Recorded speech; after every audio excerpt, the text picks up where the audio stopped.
what lies in store for these teams this season? The talking's done. We're about to find out. It's week 1, and off we go on EA Sports.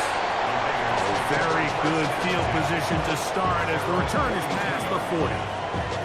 So the Raiders come out, and Greg, they make a change at quarterback in the offseason. It is now year 13 for Geno Smith, but year 1 in silver and black. You just can't say enough about Geno and his turnaround over the last couple years, Mike. I mean, many thought he was destined to just be a career backup and just play out the rest of his career. And when things didn't play out at first, instead of just listening to those doubters, he just kept working on his craft. And next thing you know, he gets an opportunity with a new team, makes the most of it, and he's now solidified himself as a bona fide franchise quarterback in this league. First down throw was incomplete, and now second and on play action, Smith. That's caught. It's the tight end, Brock Bowers. Get about 6 before he's taken down. Here's a third down and 4.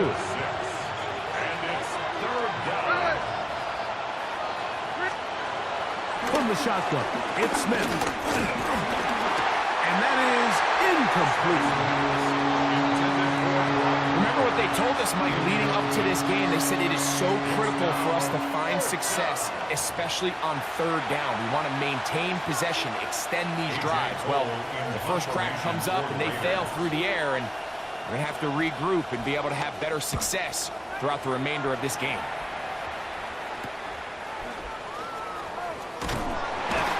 Looked like he was at a scene for a moment. He was taken down after a solid return. So here come the Patriots, and Greg, they are led by their second-year quarterback, the number 3 overall pick in 2024 out of North Carolina. It's Drake Maye. I always like studying quarterbacks in year 2. I think rookie year, there can either be a lot of growth, right? There's the biggest ability to take that jump, but there's also some struggles you have to work through. In year 2, a full offseason, really understanding the playbook. Things have kind of slowed down for you. I feel like year 2 is a really good indicator of what long-term success looks like for any young quarterback. Up 2nd and 5 at the 31-yard line. They'll run in here with Antonio Gibson. And that one shut down pretty quickly. He'll get back to the line of scrimmage. Nothing more. Well, this play, Mike, was clearly about the job of this defensive line. Great job holding their ground, forcing these blockers to be stood up. Nowhere to go for this running back, and they hold him to no gain. He'll look middle, and he's got his man complete.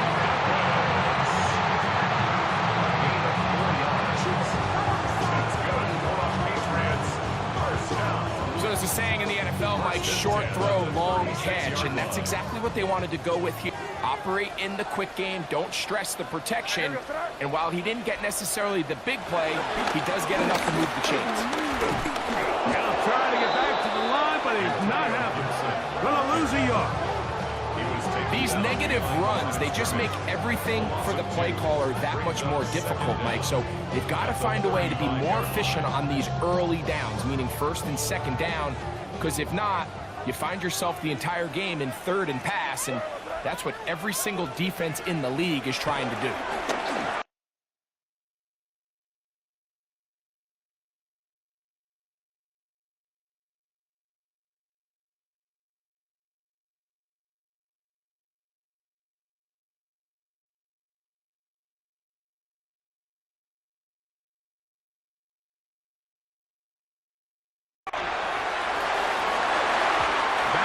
Incomplete. Got the hands in there to break it up.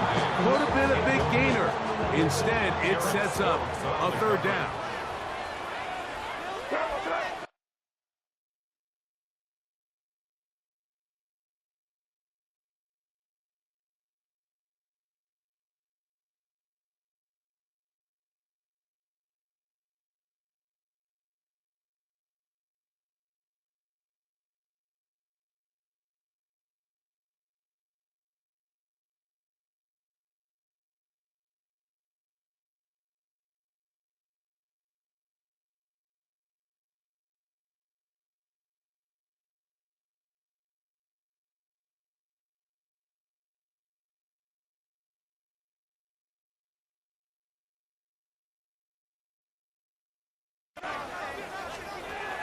Out of the gun, here's May. Good pass caught by Henry, the tight end. And a good job here defensively. They did not let him get away. He's well short of the first down marker. And it seems like he just cut that route a little too short. He's got to get more depth on the initial stem, and that way he makes sure when he catches the ball, it's beyond the sticks. On fourth down, Bryce Baringer out to punt for New England. And he'll be brought down. Short return, and they'll take over there. And Greg, this was a contender for a big change with 4-13 a year ago. And boy, did the Raiders do that in the offseason, in the draft, and free agency. But maybe most importantly, with the new head coach, what does Pete Carroll bring to the Silver and Black? I think the thing that is so true about Pete is just his ability to be consistent. You know, no matter what team he was on, back in those USC days when he built that juggernaut, and then obviously the identity and the culture he brought to Seattle and their sustained success over a long period of time. He goes out, he brings in a very familiar face from Seattle. They trade for Geno Smith. They get Ashton Genty in the draft. This has the early makings of that ground and pound, play great defense, manage the game at quarterback that we saw Pete Carroll turn Seattle around pretty quickly years ago. So he's going to continue to stay true to his method, stay true to his process. And if it's anything like what we've seen before, I don't expect Las Vegas to be down very long. Once again, it's Genty. Once again, this defense up to the task. They stop it for no gain yet again. And now it's third down. Looked like that might have been a RPO, a run-pass option. The quarterback has the ability to put the ball in the belly of the running back or pull it on the pass. Looked like we might have been better off pulling that one because he handed it off, and there was nowhere for that running back to go. And a good short tackle right there. It stops him a good distance short of the marker. It sets up fourth down. I think there's one of those plays that when the ball carrier watches this back in the film room tomorrow, he's going to be a little frustrated with himself. If he could just have made that one guy miss, he picks up the first down. Instead, he gets brought down short of the sticks. Now they got a fourth down decision to make. Here's A.J. Cole now. The punt for the second time, looking to pin the opponent back deep. And no return forthcoming. It's a touchback, and they come out to the 20-yard line. So the Patriots, 4-13 last year. They make the coaching change. They find a quarterback, they hope, in Drake May. And all of a sudden, you bring Mike Vrabel in here, and Greg, it feels a little bit different around this Patriots squad. It does, and listen, there's no question. In the NFL, Mike, we all know you need to be good at two spots if you want to be consistent over any period of time, and that's head coach, and they believe they got their guy in Mike Vrabel after the one-year tryout of Gerard Mayo. They feel like they finally landed on the person who can carry on that Patriots legacy, that identity, and then, of course, you need to be competitive, and you need to be set at the quarterback position. And now going into year two, Drake May, in the midst of chaos last year, Mike, he was pretty good. I mean, he did a lot of really good things with some really bad things going on around him. So they think they've got the quarterback checked. They think they've got their head coach of the future. Now just continue to build that roster, build an identity of winning, and this is going to go a long way towards doing that. 25 yards, the pickup there. First down, New England. First and 10 at the 45-yard line. You know this defense worked all week defending this quarterback as a scrambler, as a runner. But sometimes it's just hard to simulate until you see him in real life. His speed, his ability to create. You saw him get him here. The ball comes out, and the Raiders come up with it.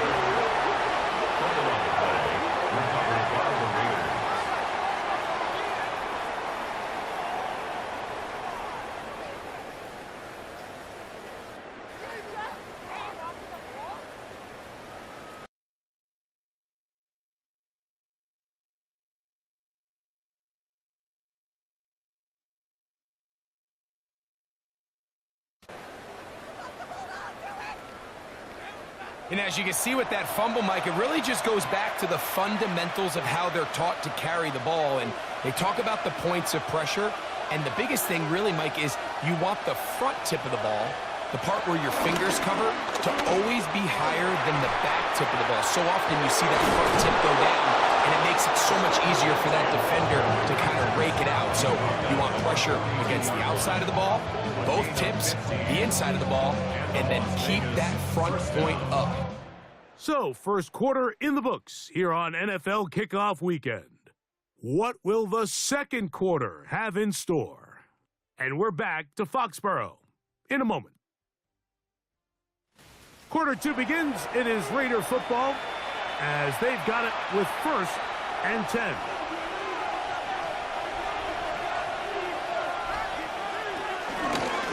Now Genty. And he'll get back to the line of scrimmage. That's about all. You want to see linebackers play downhill, Mike, meaning there's not a lot of side-to-side pursuit. They're attacking the line of scrimmage, attacking the ball carrier. That's exactly what we saw out of this guy here. He's able to make the stop at the line of scrimmage and keep it to no gain. And that's going nowhere. Thrown down, literally and awkwardly, right at the line of scrimmage.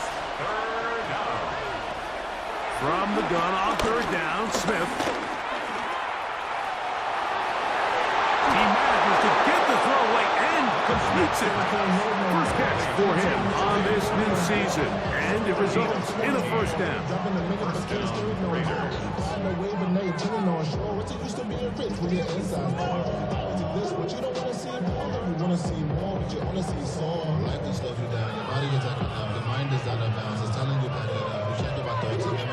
Third downs, Mike, those are quarterback downs. Those are the downs where you tend to find yourself in a must-pass situation, and that's where the top guys in the league are still capable of overcoming it. So throw the ball downfield, be accurate with the ball. That's over the middle and intercepted. Picked off by Marcus Jones.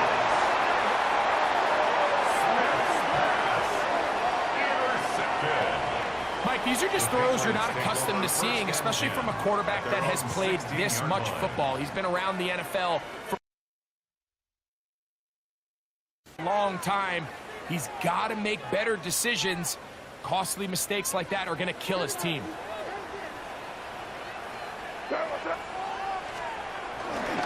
We're going to run, and this is Travion Henderson. And a good job following his blockers, a gain of 7. It'll be 2nd down. Lonnie Johnson. A gain of 7 brings up 2nd down at the 24-yard line.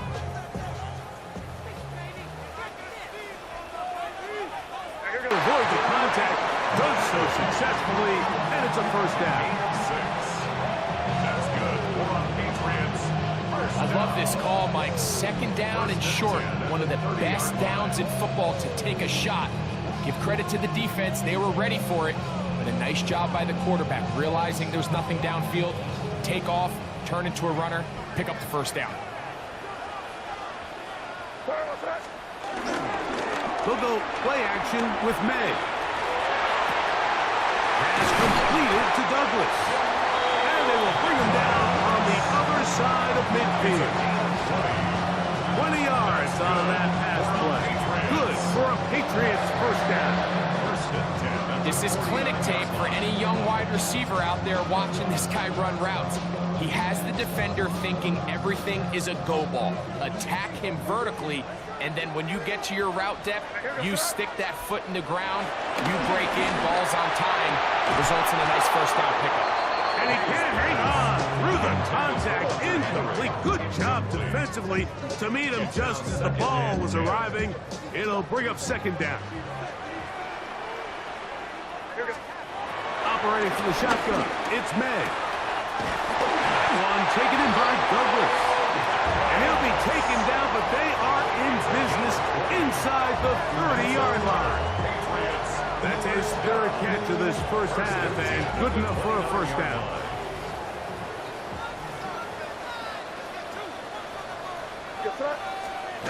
Throw again is May. They locate his big target, Henry, over the middle. Now they are in business inside the 15-yard line. On the move at the 14-yard line, it's 1st and 10. On the give, it's Henderson. And boy, tough to bring down there, fighting forward for a gain of 7. 2nd down and 3. Brings up 2nd and 3.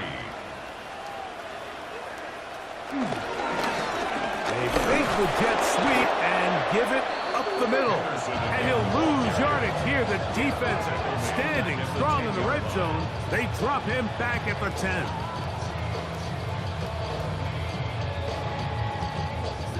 Been a good drive, but they need to convert here on 3rd and 5. Toss, Henderson heading right. And he will win the race to the pylon. He's in. Ravion Henderson. Touchdown, Patriots. Well, Henderson, 48 total touchdowns in 4 years at Ohio State. And his first here in the NFL.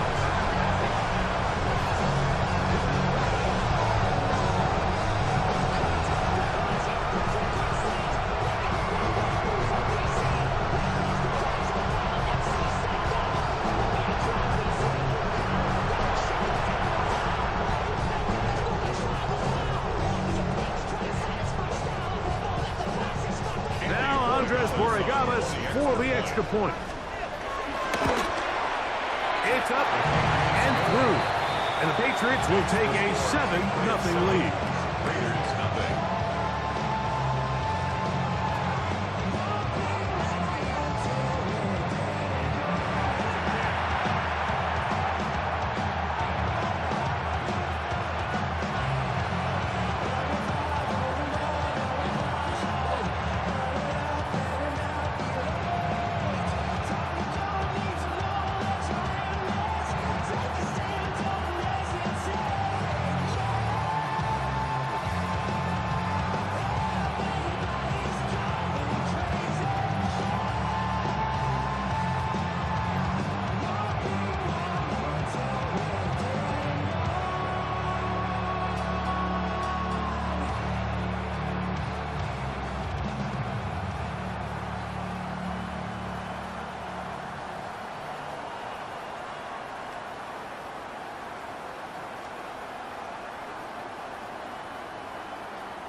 The kickoff team is out on the field, and we're back to it as the kicks away. The return starts at the 13. And he's going to be taken down as we hit 2-minute warning here in this first half. The Vegas offense ready to get rolling again. Greg, you take a step back and look at the AFC West big picture. This is historic stuff. Chiefs are going for a 10th straight division title, but you have to remember, 2 other teams in this division won double-digit games last year. So the question is, are the Chargers and the Broncos that far behind Kansas City? Well, it sounds crazy. When you mentioned 9 in a row, you think, oh, they're just going to continue to run away with it. But I'm actually fascinated by this division. I think L.A. and Denver are a lot closer to this year's version of Kansas City, maybe than there's a lot of talk about around the rest of the league. So until someone beats them, you'd be crazy to not pick Kansas City. But last year it was a 4-game and a 5-game spread between them. I think this year, coming down the stretch, that spread is going to be a lot tighter. No, Greg, I'm thinking if I'm a fan, or even in the front office, for the Chargers, the Broncos, or the Raiders, do I build my team to try to knock off the king of the hill? Because you only play Kansas City 2 of those 17 games. So how do you factor that into your construction? Yeah, I think it's such a great point. It's really fascinating to dive into. And while I wouldn't necessarily build my roster to just beat Kansas City or to just beat whoever you view as the top team in the division, you do want to find some commonalities among your 3 division opponents and make sure you are built to play within your division. That's 6 of the 17 now. Winning the division, you get you home to playoff games. There's a lot on the line when you win your division and compete for that title. So, yes, every team has to build their roster. If you have a bunch of really good quarterbacks, you better be able to rush the passer and play pass coverage. If you're playing a lot of ground and pound, big running backs, you better be really good on the inside of the defense and be able to defend the run. So there's themes across every division, and the teams that are built to compete within the division are usually the teams that find themselves in the playoffs. 1st and 10 at the 45-yard line. Throwing on 1st and 10 is May. Now the Patriots going to use their first timeout. A gain of 7 brings up 2nd down at the Raiders' 37-yard line.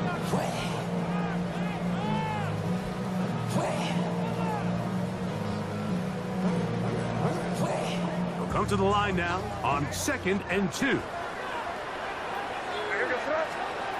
Working out of the gun. It's May. Gets it away quickly, and it's caught. And they bring him down inside the 25-yard line. His 2nd catch of the drive. This one good for 15 and a 1st down. 1st and 10 at the 21-yard line. Here's May again. Here's a screen taken in by Henderson. And he is out of bounds at the 4-yard line. 17 yards on the gain, and now they've got 1st and goal. That's another. A couple of big plays, one after the other, and now it's 1st and goal. Henderson is into the end zone. Touchdown, New England. What a standout performance early on in this one. That his 2nd rushing touchdown of the game. And some backs, Mike, they just have a sense of finding the end zone and being able to finish off these runs. That's exactly what this guy has been able to do today, and we're just getting started.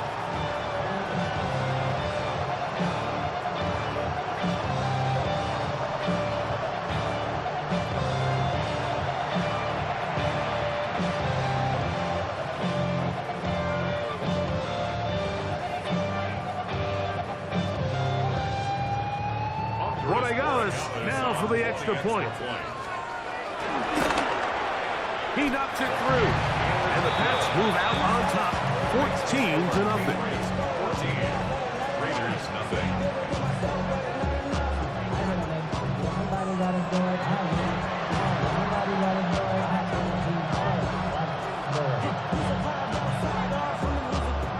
Still a little time. Final minute of this first half. We'll see if they can do anything with this kickoff that is coming their way. Free kick out of bounds. Kicking team.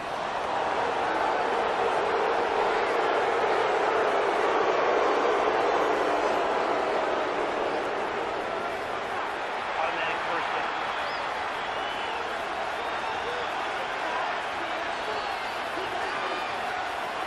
On first down, here's Geno to throw. He is hit before he can get rid of it, and down he goes. Now the Raiders going to use the first of their timeouts as they'll stop it with just over 40 seconds to go in the first half. A second down throw for Smith. They find 50 out of the backfield. Now timeout Vegas. That is their second. It'll come with 36 ticks left on the first half clock. And it's third down. Smith from the gun on third down. He'll try to run for it. And that's a great job defensively here on third down. Not only taking away all the options down the field through the air, but when the quarterback decides to turn into a runner himself, they're able to converge and make the play and keep him short of the first down. Halftime coming up, and we'll take you down to Scott Hanson for the EA Sports Halftime Report. Okay, Mike, thanks very much. Welcome in, everyone. Scott Hanson here in our thankfully dry studios in Orlando. That's obviously not the case at the stadium, where the rain continues to play a factor in this game. Who will take better advantage of it in the second half? To find out the answer, let's go back out to the stadium and rejoin our commentary team, Mike Tirico and Greg Olson.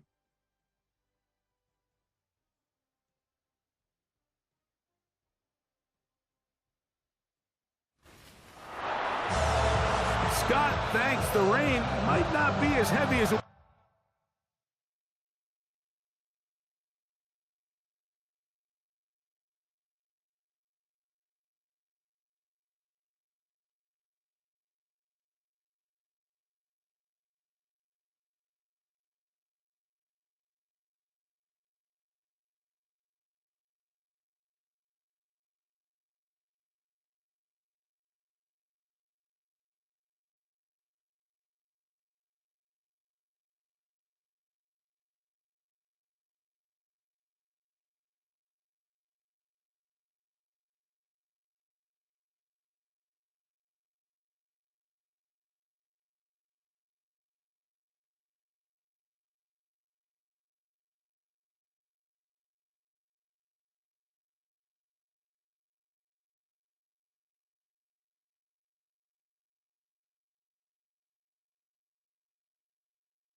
was earlier, but still coming down as we get set for this second half.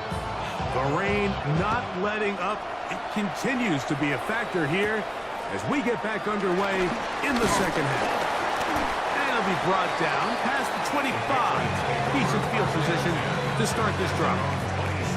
Patriots offense ready to get going again. They'll have it first in this third quarter. Greg, this AFC East, a division that really has been dominated by the Bills. 5 straight division titles. It's hard to see who can knock them off that perch right now. Yeah, and I think until someone decides that that's going to change, I think you just have to assume that Buffalo remains the king of the East. And I think when you look at the bottom of the division with the Jets and New England, they're clearly in a rebuild. Young quarterbacks, new coaching staff, trying to kind of get themselves out of the bottom of the division. Miami seems to me, I don't know if they're ready to compete necessarily with Buffalo directly, but Miami is a playoff caliber roster, a playoff caliber team. They've showed it in years past. So if anybody's ready to compete, I think it's Miami. I just don't know, Mike, if they are ready top to bottom over the length of the season to get enough wins to keep pace with a team as good as Buffalo. And 2 new coaches at the bottom of the standings last year, the Jets and the Patriots. And Greg, both guys who played for a long time in the league and bring a certain amount of toughness to the top of the organizations. Oh, absolutely, and it was very clear exactly what New York and New England were looking for. They wanted culture setters, right? It wasn't about getting the fancy play caller. It wasn't about the X's and O's. They needed to establish an identity and a culture of excellence and of winning. So no question, Mike, there was a very clear mission, a clear path to landing on Vrabel and Aaron Glenn, and they think they have their guy for the long term. And they only managed to pick up 3 yards, and that leads to third down. Nice job by the running back making the first guy miss, but it's the pursuit by the entire defense. Even though he doesn't get him down on his first try, the rest of his guys are all rallying to the ball, and they bring him down for a short gain. He's got his man. It's Diggs. First catch for him on this new season, and it results in a first down. It just seems like whenever they need a big play on third down, you can almost guarantee that he's someone they're going to try to get the ball to, and certainly easy to see why. Clutch play by everyone involved, and keeps the offense on the field. This one broken up. It's incomplete. The defender right there with him. It brings up second down.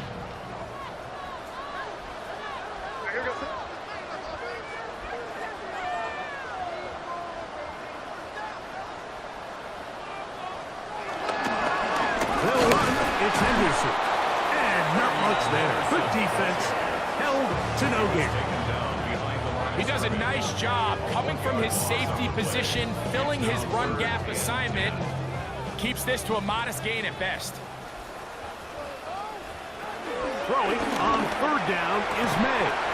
He's got his man right side. It's complete. And they're going to be set up in the red zone. They've got it inside the 15. They get 21 on that one. First down, New England.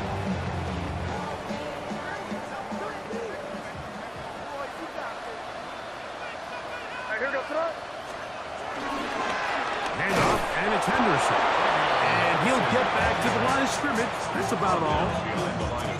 This play here, Mike, is just all about the get-off of the defensive line. Watch how fast they go when that ball is snapped. Nowhere for this running back except to go down for a loss. That's to the left side and taken in by Diggs. And he will get into the end zone. Touchdown, New England. For Diggs, that's his first touchdown as a New England Patriot.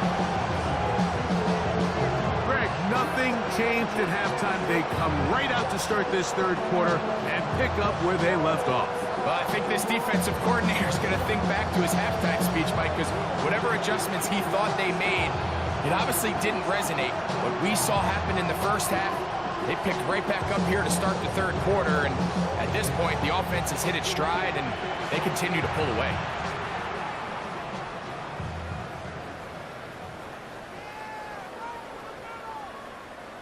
So now May and the Patriots going to line up and go for 2. The Patriots will They try to pick this up with a run. And he is not going to get in. Stopped on the try for 2. The lead remains right where it is. Both teams ready to go once more as the kick's away. Gonna return this from the 10. Now an opening has the 30. Good return here. Brings it up to the 33-yard line. The Raiders offense getting ready for their opening possession of this second half. You know, Greg, early on, it's always new faces in different places. Off-season movement, what caught your eye? I think there's so many good ones, right? You talk about Stephon Diggs. He ends up in New England, and Cooper Kupp now. He's moving on to Seattle from the Rams, but I think it's the guy the Rams signed to replace him. Davante Adams, he's not the youngest anymore, but watching him play in New York with Aaron Rodgers last year with the Jets, he can still run, he can still make every catch, he can still go up and compete at the high point. I think you put Davante Adams with Matthew Stafford, Puka Nacua, in that offense run by Sean McVay. I think that's a sneaky, maybe not a sneaky because he's a really household name, but I think that's a great signing. And always interesting from the offseason, the quarterback movement and unique ties. Some of the biggest names were or now are Seattle Seahawks.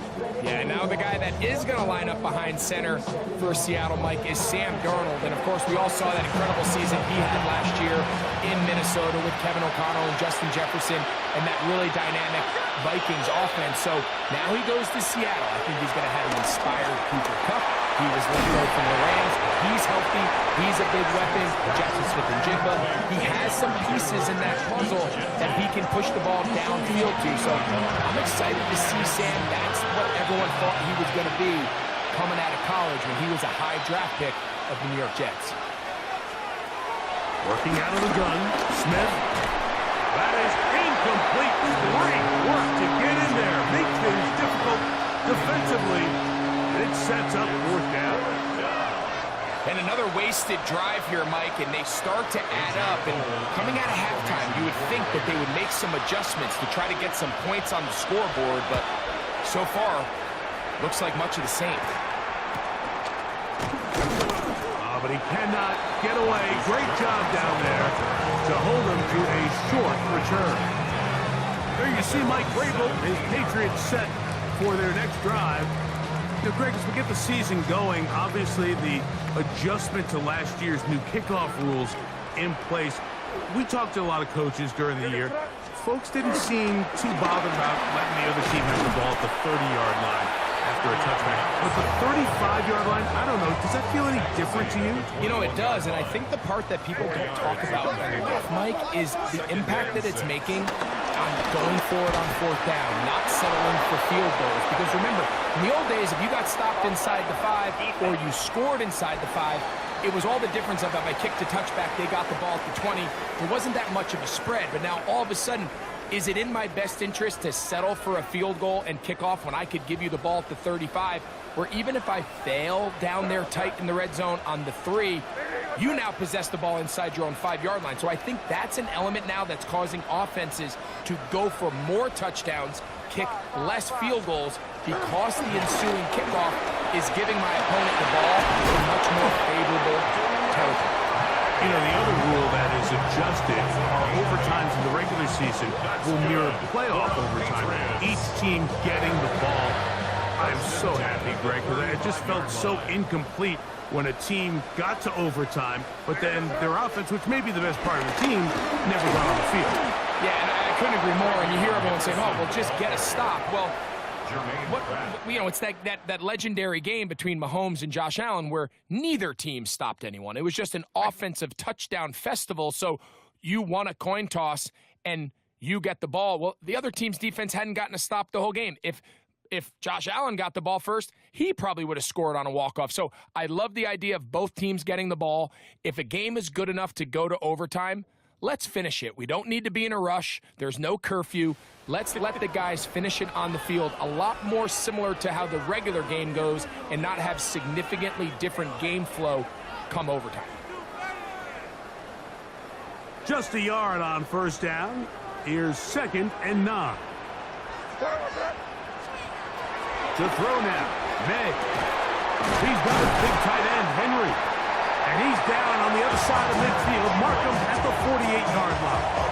Another really nice throw right there, and as you can see the numbers he's been able to put up here, I'm a little surprised, if I'm being honest, Mike, with just how easy it seems to have been. It just seems like he's made every right decision every time that he's decided to throw the ball. On 1st and 10, here's May. Pass caught right side by Henry. He'll be taken down rather swiftly after a gain of just 3. From the 44-yard line, here's 2nd down and 6. On the ground, here is Henderson. And a nice run. He's got a 1st down tackle made right at the 35-yard line. Well, here's where you really see the value of having a good runner. 3rd and short, 4th and short, the ability to just keep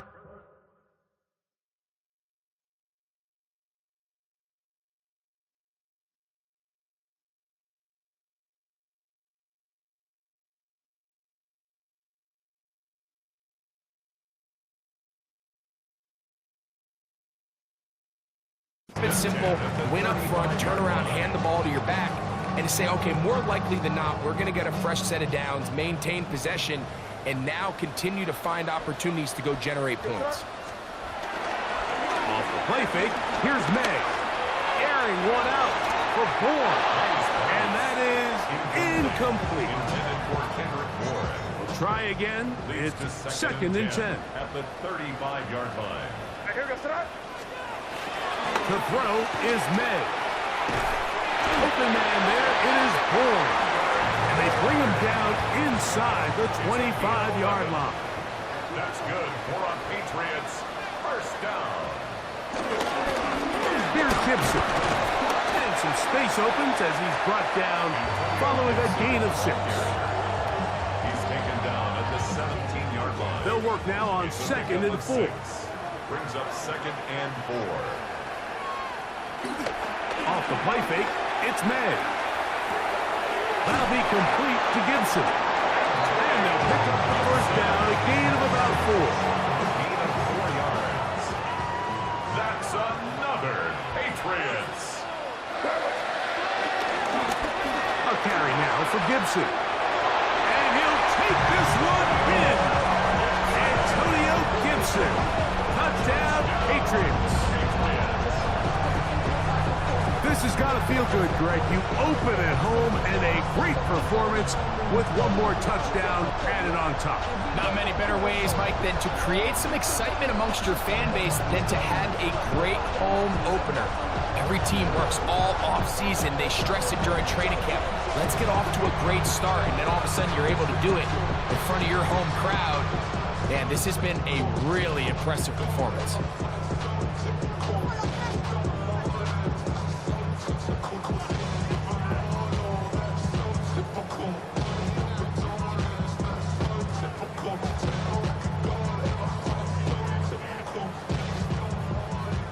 The point now for Borregales. He's got it. And the Patriots able to add on. It is now 27-0. Raiders nothing.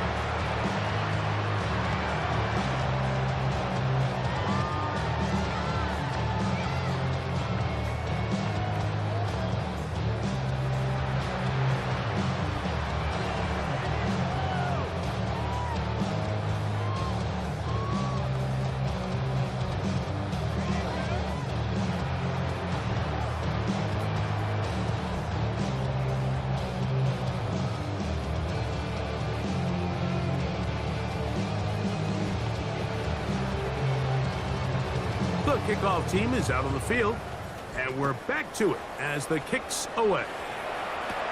This fielded at about the 9. He'll work his way across the 25-yard line. The Raiders offense ready to take over once again.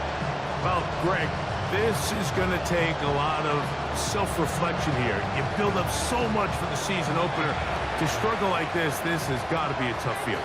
Yeah, we've never spoken to a team before their Week 1 matchup where they didn't tell us this is the best training camp they've ever had, it's the best roster they've ever had. I mean, how many times have we heard that? So, in this case, though, Mike, I think you have to be careful that you don't overcorrect. Of course, this did not go according to plan. This is not what they've been building to through their entire offseason schedule.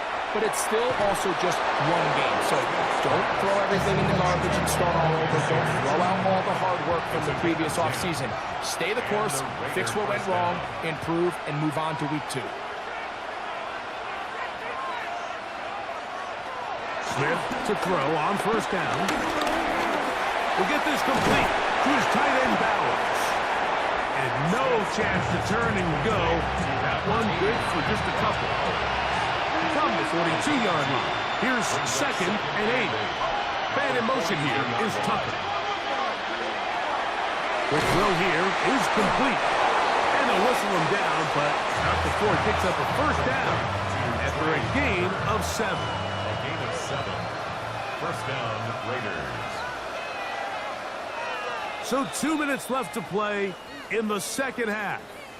We'll come back and finish this one off after this.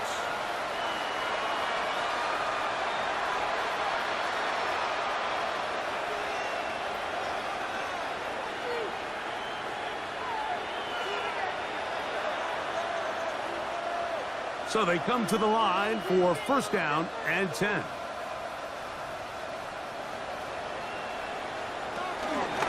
Genty going to get it on the zone read. And he'll just hope to stay on his feet here, picking his way forward for a gain of about 4. So I think as you look back over the course of this game, it's really been the inability of this offense, Mike, to create any sort of balanced attack to get anything going. And whether you look at the rushing yards, whether you look at just the points scored, this offense has to find a way going forward to generate more big plays and more balance, both run and pass. And they'll hold him to a gain of just a couple and sets up third down.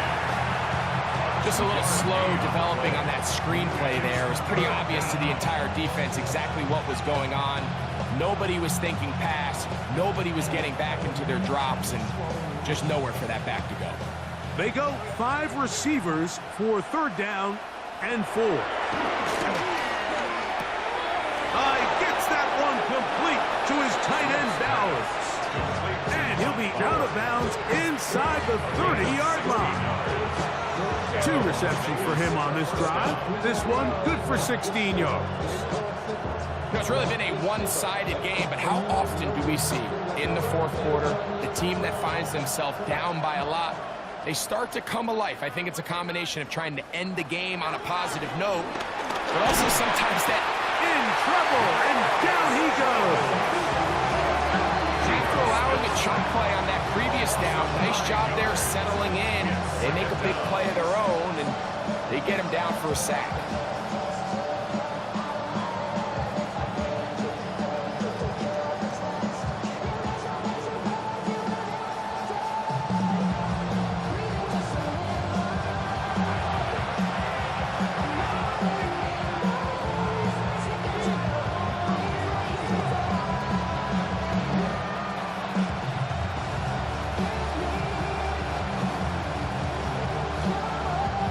Work to do now as they come up on 2nd and long.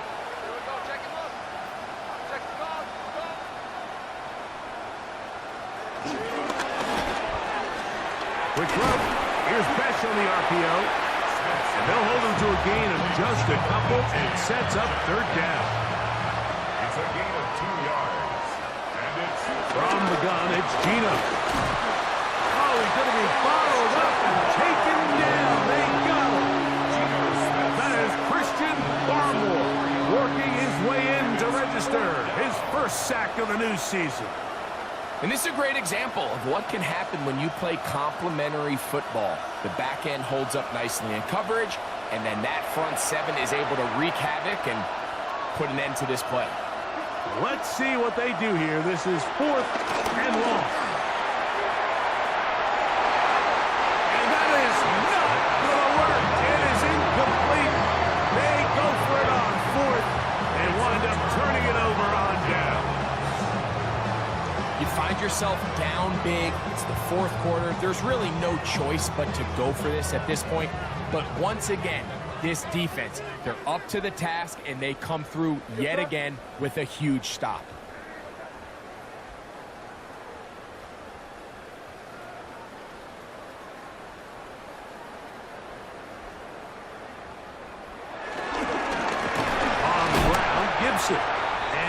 get back to the line of scrimmage. That's about all.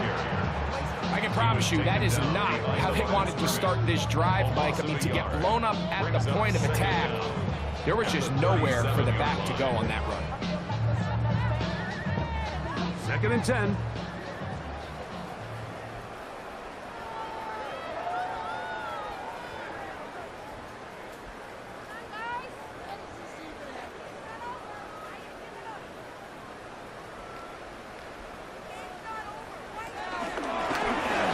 Gibson. And they'll have it across midfield, down at the opposing 46-yard line. 16-yard pickup on that one. Good for a Patriots first down. 1st and 10 at the 46-yard line. So it's a win for the Patriots, and it's a great start to the season for Mike Vrabel. He gets win 1 as the New England head coach.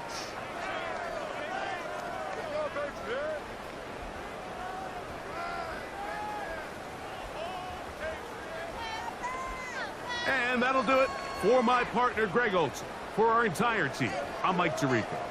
This has been a presentation of the NFL on EA Sports. The Patriots winners at home as we say so long from Foxborough.